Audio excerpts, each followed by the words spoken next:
नमस्कार, आप सबका स्वागत है मेरे YouTube चैनल एसकेएन एजुटेक पे। आज हम बात करेंगे staff selection commission government of India के द्वारा एक रिक्रूटमेंट नोटिफिकेशन निकाला गया है।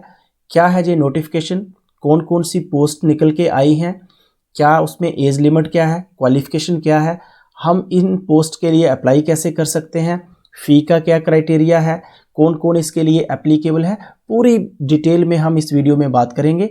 अगर आप मेरे चैनल पे फर्स्ट टाइम जुड़ रहे हैं तो आप मेरे चैनल को सब्सक्राइब कर लें, साथ में बेल आइकन को प्रेस कर लें ताकि इसी तरह की गवर्नमेंट जॉब की नोटिफिकेशन सबसे पहले आप तक पहुंचे। तो सबसे पहले आप देख सकते हैं जहां पे नवंबर 6, 2020 को एक नोटिफिकेशन निकला था।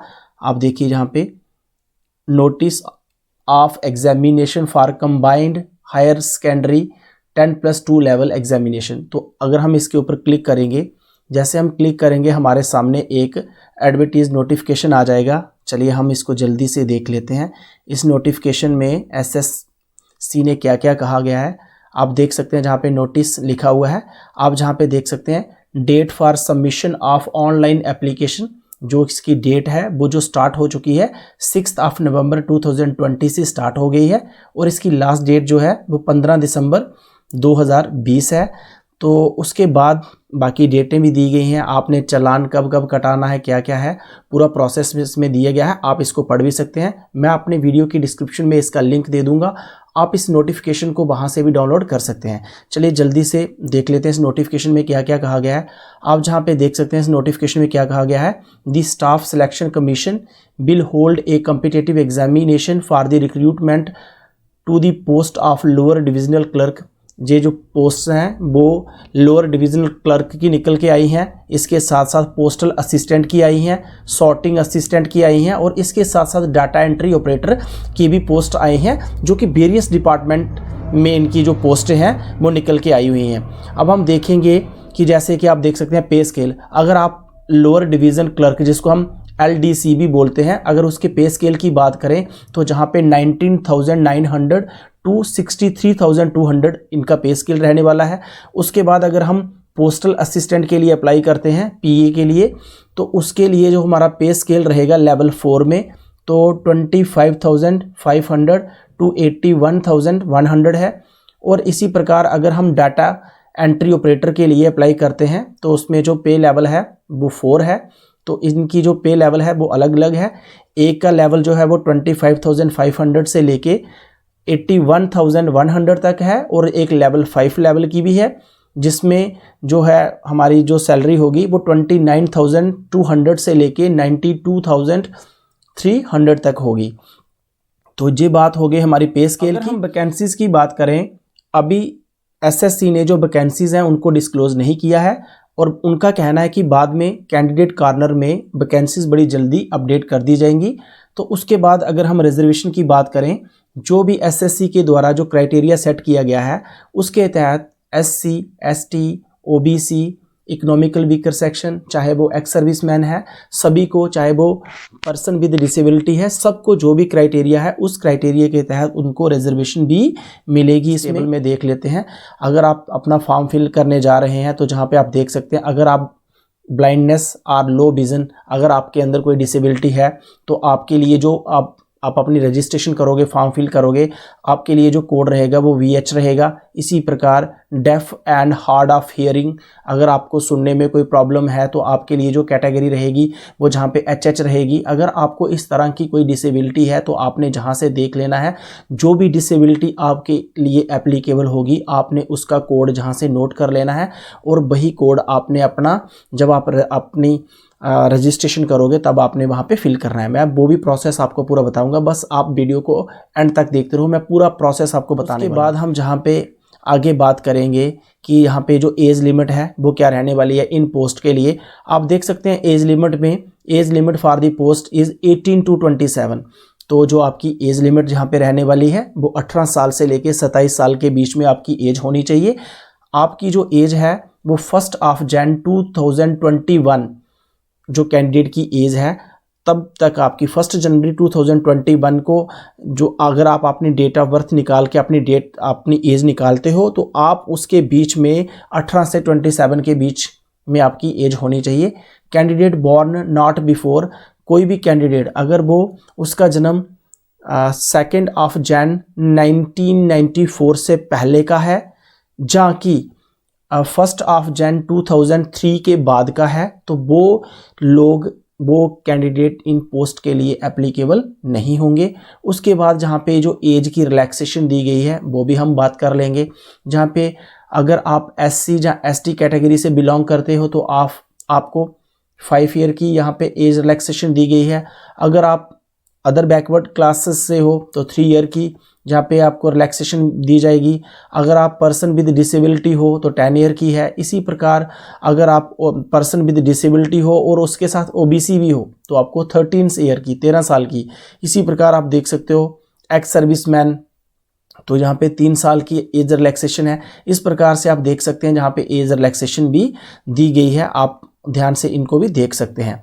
उसके बाद जहाँ पे एक चीज़ को बड़ी ही क्लियर कट कह दिया गया है कि जितने भी कैंडिडेट इन पोस्ट के लिए अपने आप को रजिस्टर्ड करेंगे, ऑनलाइन अपनी फॉर्म को फिल करेंगे, आपकी चाहे डेट ऑफ बर्थ है, चाहे आपका नेम है, फादर नेम है, मदर नेम है, जो भी है, आपने जो आपकी मैट्रिकुलेशन यानी कि 10th की मार्कशीट के ऊपर जो चीज़ें जैसी जैसी हैं आपने अपनी रजिस्ट्रेशन के समय वही चीज़ें लिखनी हैं।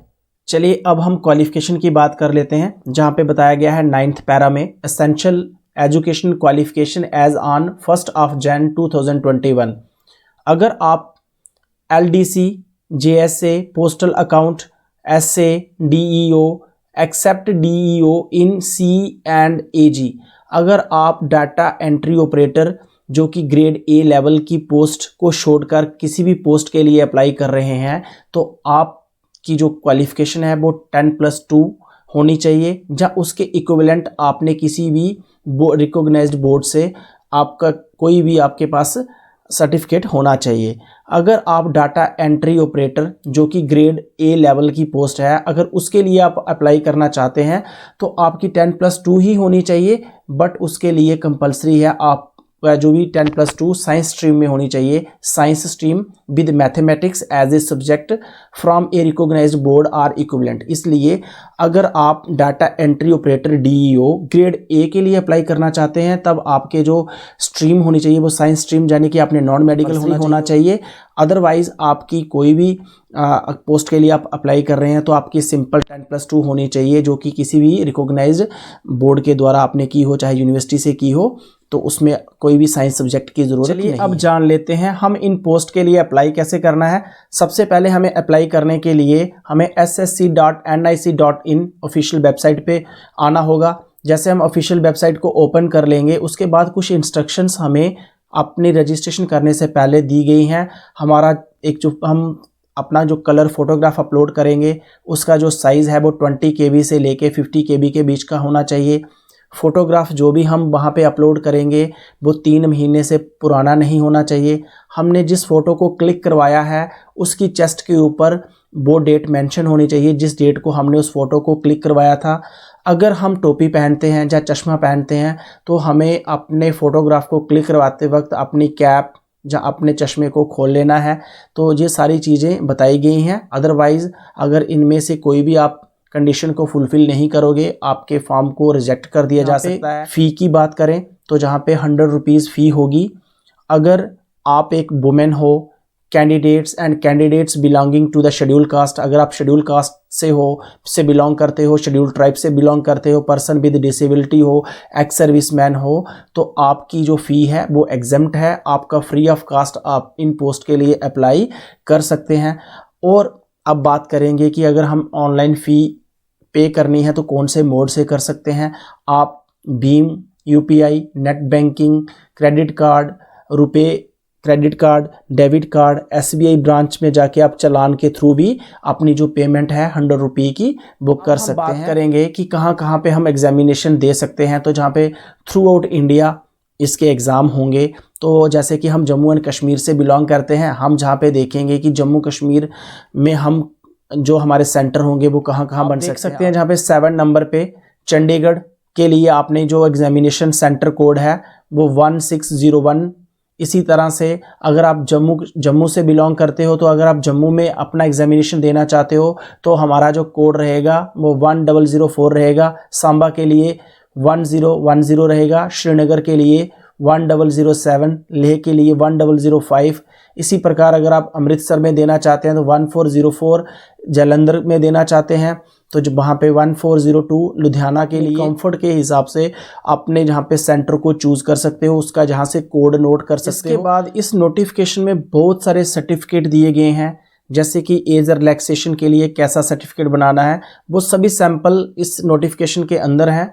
आप ध्यान से उन नोटिफिकेशंस के जो सैंपल हैं उनको देख सकते हैं और उसी तरह का आप अपना कोई भी सर्टिफिकेट जहाँ से बना सकते हैं। अब हम बात करेंगे कि अगर हमें रजिस्ट्रेशन करनी है, कहाँ से करनी है वो मैं आपको बता दूंगा। सबसे पहले रजिस्ट्रेशन करने के लिए हमें क्या क्या पूछा जाएगा, उसके जितने भी स्क्रीनशॉट हैं मैं आपको यहाँ पे बताता हूँ। सबसे पहले जब हम रजिस्ट्रेशन करने के लिए जाएंगे तो हमसे जो जो पूछा जाएगा, जो हमारी पहली होगा बेसिक डिटेल। इसमें हमें सबसे पहले पूछा जाएगा डू यू हैव आधार।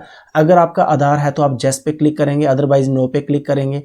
अगर आपका आधार है तो आप जहाँ पे अपना आधार नंबर मेंशन करेंगे, जहाँ पे दूसरी बार फिर से अपना आधार को जहाँ पे टाइप करके वेरीफाई करेंगे। उसके बाद जहाँ पे आपने 1C टाइप ऑफ आईडी, यहाँ पे आपने ड्रॉप डाउन पे क्लिक करके जहाँ पे आपके पास जो भी आईडी है, चाहे ड्राइविंग लाइसेंस है, वोटर आईडी कार्ड है, जो भी आपके पास गवर्नमेंट की आईडी होगी, आपने ड्रॉप डाउन पे क्लिक करना है।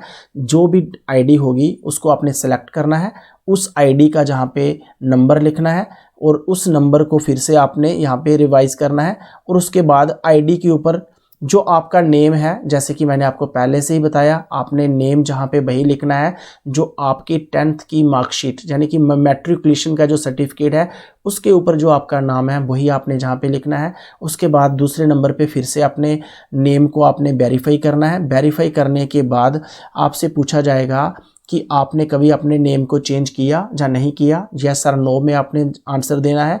अगर आपने अपने नेम को चेंज किया तो नेक्स्ट स्टेप में आपने यहाँ पे लिखना है, अदरवाइज़ आपने छोड़ देना है। उसके बाद आपने अपने फादर नेम जहाँ पे लिखना है, जैसे आप फादर नेम भी वही लिखेंगे जो आपकी 10th के मार्कशीट पे है। इसी प्रकार अपने फादर नेम को वेरीफाई करेंगे। उसके बाद मदर नेम लिखेंगे जो आपकी 10th की मार्कशीट पे है, मदर नेम जहाँ पे वेरीफाई करेंगे। अपनी डेट ऑफ बर्थ लिखेंगे, जैसे कि आपकी डेट ऑफ बर्थ यहाँ पे एग्जांपल दी गई है 01/07/1996, तो आपने डेट ऑफ बर्थ भी वही लिखनी है जो आपके 10th की मार्कशीट पे है। उसके बाद आपने अपनी डेट ऑफ बर्थ को वेरीफाई करना है। वेरीफाई करने के बाद हमारी जो बेसिक डिटेल होगी वो सबमिट हो जाएगी। हमारे सामने एक नेक्स्ट पेज ओपन हो जाएगा। आप देख सकते हैं हमारे सामने नेक्स्ट पेज ओपन हो चुका है, जहाँ पर हमें अपनी क्वालिफ़िकेशन बतानी है। तो जहाँ पे सबसे पहले हम बताएंगे कि हमारी जो 10th क्लास है वो हमने कौन से बोर्ड से की है, CBSE से की है या कि स्टेट बोर्ड से की है। ड्रॉप डाउन पे क्लिक करके आपने जिस भी बोर्ड से आपने अपनी मैट्रिकुलेशन की है वो आपने जहाँ पे चूज़ करना है।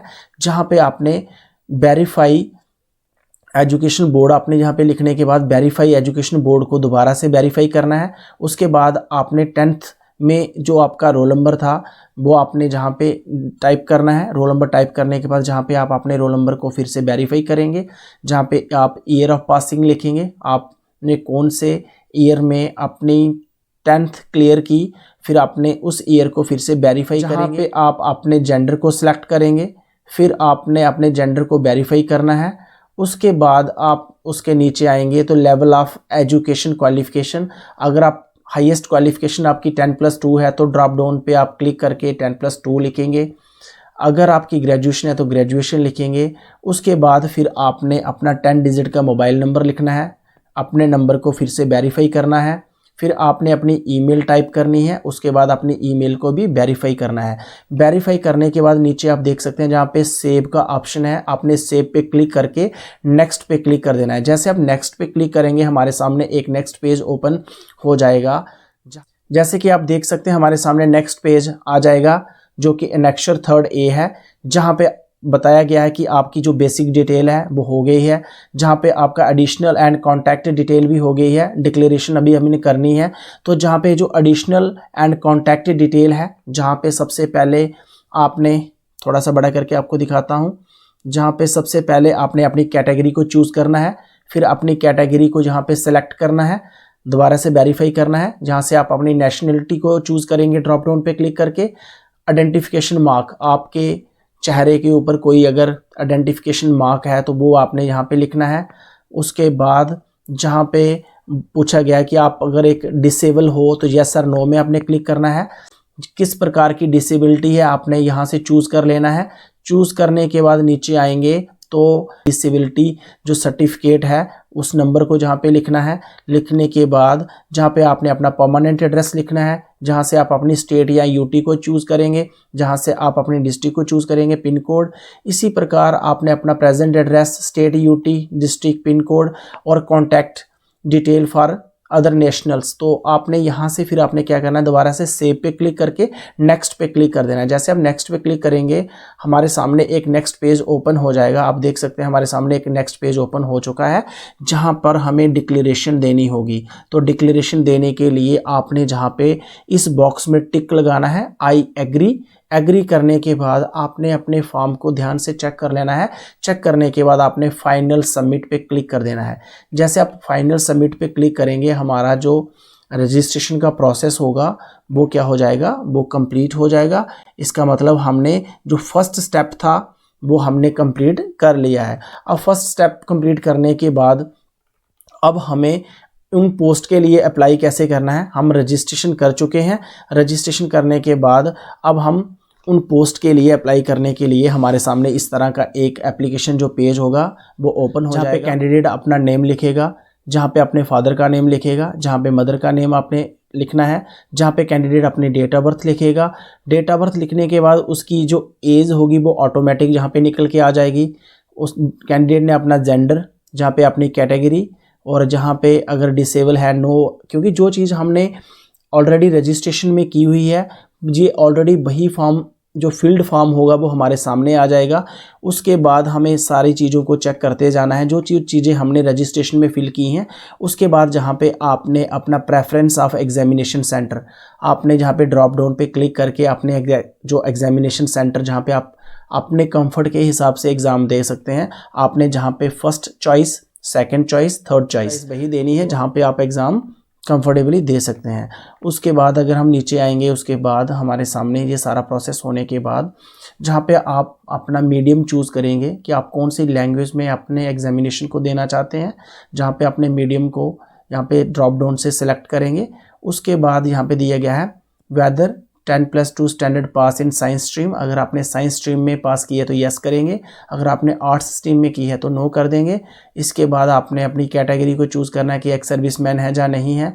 तो उसके बाद अगर हम आएंगे अपने ध्यान से इन सब चीज़ों को देख लेना। हम जहाँ पे आएंगे तो जहाँ पे हमें यारी जो क्वालिफ़िकेशन है वो यहाँ पे शो की जा रही है। अगर हम इससे नीचे आएंगे हमारा जो सेंटर सब कुछ आ गया। अब आपने यहाँ पे नेक्स्ट क्या करना है, जहाँ पे हमने अपना जो फ़ोटोग्राफ है, जो रिसेंटली पासपोर्ट साइज़ फ़ोटोग्राफ हमने क्लिक किया है, उसे चूज़ फाइल पे क्लिक करके आपने अपने फ़ोटोग्राफ को चूज़ करके यहाँ पे पेस्ट करना है। जहाँ पे आपने एक फ़ोटो ब्लैंक पेज जो कि वाइट पेज होगा उस पर सिग्नेचर करके आपने उसका भी फ़ोटो क्लिक करके रख लेना है। आपने इतनी चीज़ ध्यान रखने की, जो आपका सिग्नेचर होगा वो 10 KB और 20 KB से ज़्यादा नहीं होना चाहिए। आपका फ़ोटोग्राफ भी 20 KB से 50 KB के बीच का होना चाहिए। और उसकी जो हाइट है और जो विड्थ है वो मैं पहले से आपको बता चुका हूँ। ये सारा प्रोसेस करने के बाद आपने उनको जहाँ पे चूज़ फाइल पे क्लिक करके आपने जहाँ पे उनको पेस्ट कर देना है। जैसे आप पेस्ट करेंगे उसके बाद जहाँ पे डिक्लेरेशन आएगी, डिक्लेरेशन आने के बाद आपने जहाँ पे आई एग्री पे क्लिक करना है। जहाँ पे आपके सामने कैप्चा आएगा, कैप्चा को जहाँ पे टाइप करने के बाद आपने जहाँ से रीसेट नहीं करना है, रीसेट कर रहेंगे तो आपके सामने पेज पूरा क्या हो जाएगा, जो ब्लैंक हो जाएगा। आपने प्रीव्यू पे क्लिक करना है। देख लिया कि कैसे हम अपनी रजिस्ट्रेशन कर सकते हैं इन पोस्ट के लिए, कैसे लॉगिन करके फिर हम इन पोस्ट के लिए ऑनलाइन अप्लाई कर सकते हैं।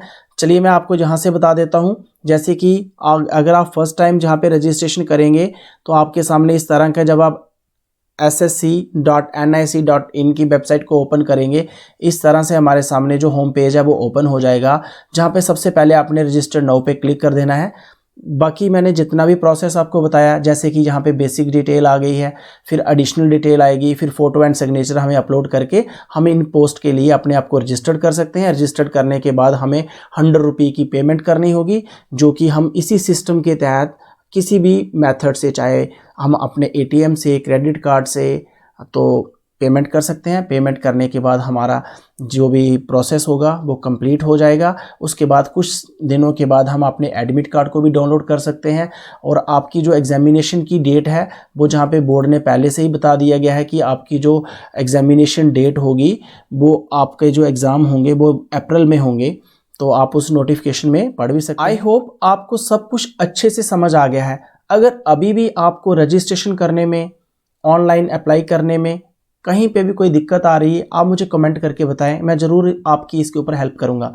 अगर आप मेरे चैनल पे फर्स्ट टाइम विजिट कर रहे हैं तो आप मेरे चैनल को सब्सक्राइब कर लें, साथ में बेल आइकन को भी प्रेस कर दें ताकि इसी तरह की गवर्नमेंट जॉब की नोटिफिकेशन के वीडियोज़ जो हैं वो सबसे पहले आप तक पहुँचते रहें। Thank you for watching.